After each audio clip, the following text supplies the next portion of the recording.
60 milyon so'm do'stlar, Nexia 3 beramiz do'stlar. Sostanasi vobshe zo'r sostanada. Aytganimizdek arzonlar podpischilarimiz uchun zo'r narxda har xil turdagi mashinalarning bahosini tushirib beramiz dedik.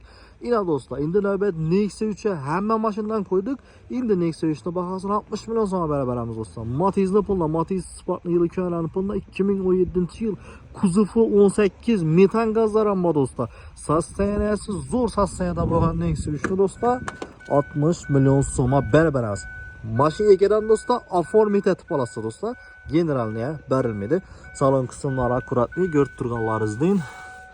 Monitorlari bor, metani bor, chexollari bor, akkuratli sostanada do'stlar. Pastda egasi nomerini qo'yamiz do'stlar. Aloqa chiqaverasizlar. Mashina zo'r sostanada do'stlar. Aytganimizdek kunda har kuni xudo xolasa 3-4 mashina zo'r bahoda narxlarini sezilarli darajada tushirib boshlayotamiz do'stlar. Bir like bosib, bir podpisatsiya bosib kelsa esdan chiqmasin. Xudo xolasa zo'r narxda har xil turdagi mashinalarni tushirishni davom etamiz.